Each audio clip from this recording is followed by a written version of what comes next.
Assalamualaikum warahmatullahi wabarakatuh. Perkenalkan, saya Nadia Arsa dengan NPM 23170510333 akan mengerjakan tugas pertama TBO yang berisi materi teori komputasi, bahasa, dan otomata. Video setelah ini berisi tentang cara saya mempelajari materi tersebut serta sedikit kesimpulan dari teori komputasi, bahasa, dan otomata yang telah saya pelajari.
Kesimpulan yang dapat saya ambil setelah mempelajari konsep dasar teori bahasa dan otomata adalah bahasa formal adalah himpunan dari string yang terbentuk berdasarkan aturan gramatika tertentu yang berasal dari alfabet tertentu.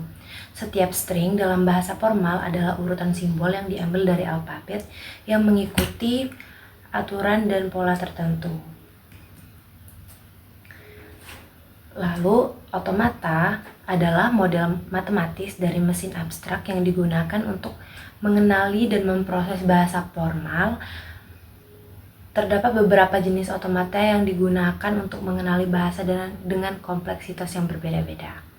Yang pertama ada FSA atau Finite State Automata. FSA adalah mesin yang terdiri dari jumlah state terbatas dan transisi antara state. FSA digunakan untuk mengenali bahasa reguler. Setiap input string akan membawa mesin ke state tertentu. Jika string tersebut berakhir di final state, maka string dianggap diterima oleh FSA. Lalu yang kedua ada Full-Down Automata atau PDA. PDA adalah mesin yang mirip dengan FSA, tetapi dilengkapi dengan tumpukan stack untuk menyimpan informasi tambahan. PDA mampu mengenali bahasa bebas konteks atau konteks free language. Lalu yang ketiga ada Turing Machine. Turing Machine merupakan mesin abstrak yang lebih kuat dan dapat digunakan untuk mengenali semua bahasa yang dapat dihitung atau computable language. Turing Machine memiliki kemampuan untuk memproses input dan output dengan menggunakan pita yang dapat dibaca dan ditulis tanpa batas. Lalu ada hierarki Chomsky. Hierarki Chomsky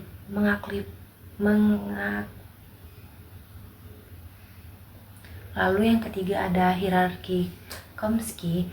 Hierarki Chomsky Lalu yang ketiga ada hierarki Chomsky.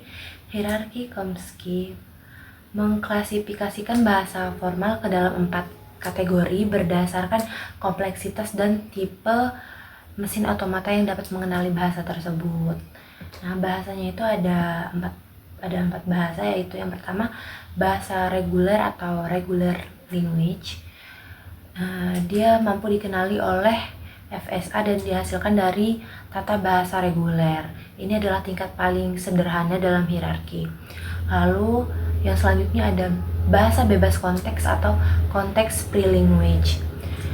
Bahasa ini dikenali oleh PDA dan dihasilkan dari tata bahasa bebas konteks atau konteks free grammar. Bahasa ini mencakup pola yang lebih kompleks seperti ekspresi aritmatika. Lalu yang ketiga ada bahasa sensitif konteks atau konteks sensitive language. Bahasa ini dikenali oleh mesin linear atau bounded dan dihasilkan dari tata bahasa sensitif konteks. Bahasa ini memiliki lebih kompleks dan mencakup aturan yang bergantung pada konteks simbol berikutnya. Lalu yang terakhir ada bahasa rekursif tak terbatas atau recursively enumerable language. Nah, bahasa ini dikenali oleh Turing Machine dan mencakup semua bahasa yang dapat dihitung. Ini adalah kategori paling umum dalam hierarki. Sekian penjelasan dari saya akhiri. Wassalamualaikum warahmatullahi wabarakatuh.